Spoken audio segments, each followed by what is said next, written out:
Hello friends, welcome back to Synapsara. In our previous videos, we explored gradient descent and conjugate gradient descent, but today we're going to learn about one of the most powerful optimization algorithms, Newton's method.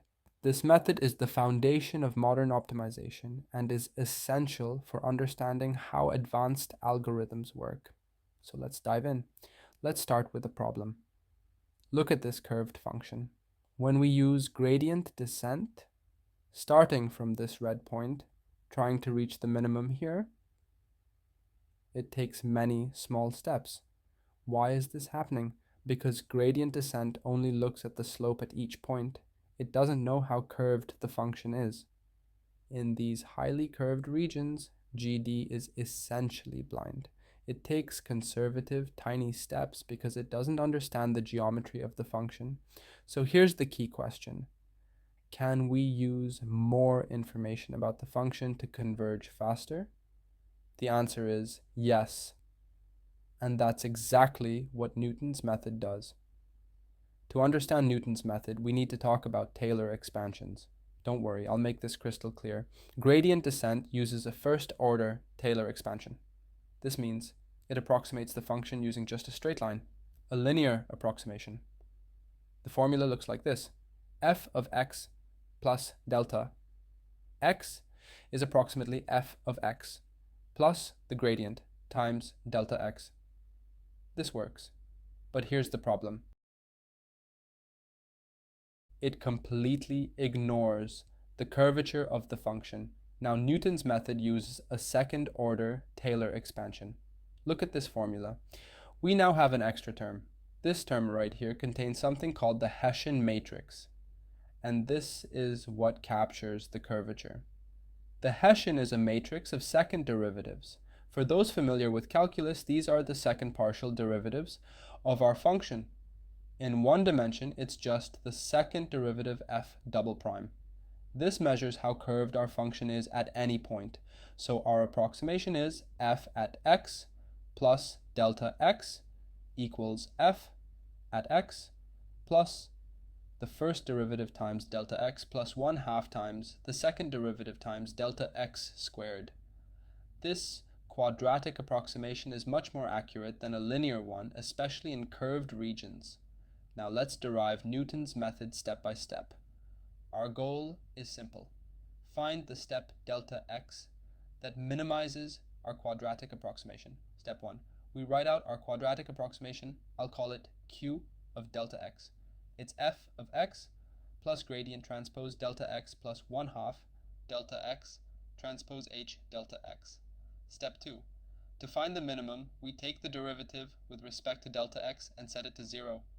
Taking the derivative gives us gradient of f plus h times delta x equals 0. Step 3. Now we just solve for delta x. Rearranging, we get h delta x equals negative gradient, and therefore delta x equals negative h inverse times gradient. This is the optimal step to take.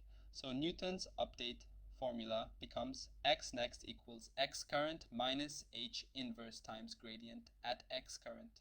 Compare this to gradient descent. X next equals x current minus alpha times gradient. The key difference, instead of a fixed step size alpha, Newton uses h inverse, the inverse Hessian. This automatically adjusts our step based on the local curvature. Okay, but what does the Hessian actually mean? Let's build some intuition. Take the simple function f of x equals x squared. The first derivative is 2x. That's the slope. The second derivative is 2. That's the curvature. The Hessian tells us, is this function curving sharply or curving gently? Look at these two curves. On the left, we have high curvature. The function is like a narrow bowl. The second derivative is 10. On the right, we have low curvature. The function is like a wide, shallow bowl. The second derivative is only 0.5. Now watch what happens when Newton's method takes a step from the same starting position. On the left, with high curvature, Newton takes a small step. Why?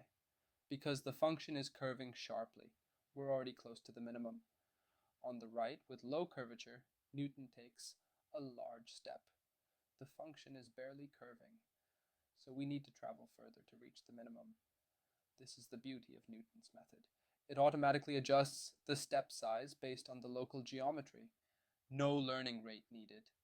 All right, let's see Newton's method in action and compare it directly to gradient descent. Here's our test function. It has some curvature to it. We'll start both methods from the exact same position.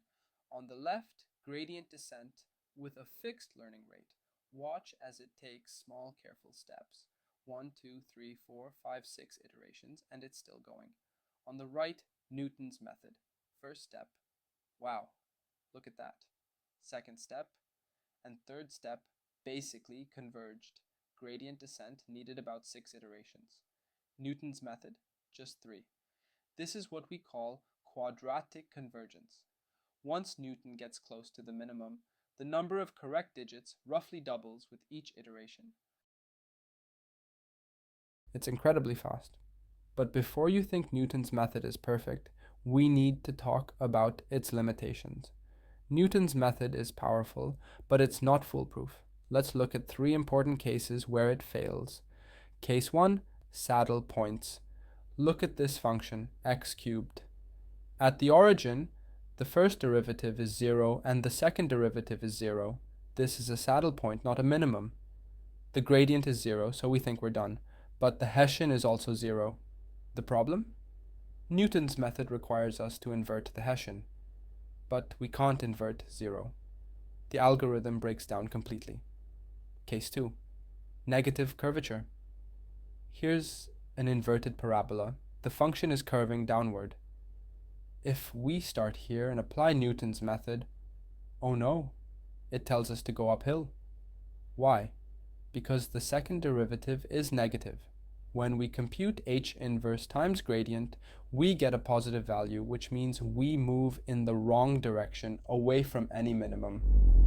Case 3, multiple minima.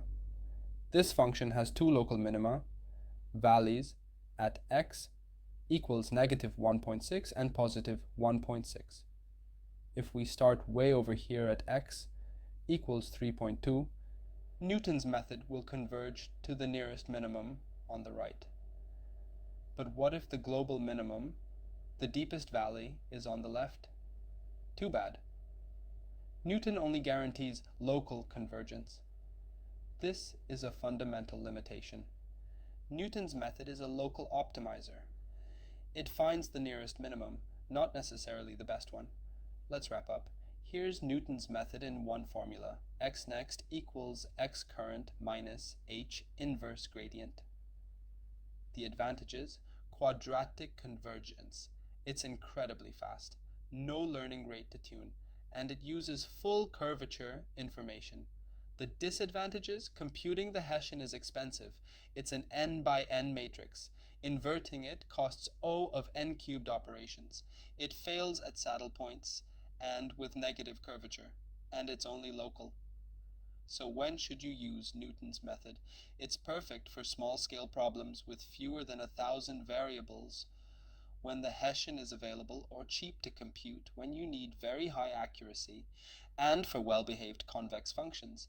But what if we could get the speed of Newton's method without computing the expensive Hessian? That's exactly what quasi-Newton methods do, specifically BFGS and LBFGS. These are the workhorses of modern machine learning. I'll cover those in the next video, so make sure you subscribe and hit the bell icon. Thank you so much for watching. If you found this helpful, please give it a thumbs up, leave a comment with your questions, and share it with anyone learning optimization. I'll see you in the next video where we tackle quasi-Newton methods. Until then, keep optimizing.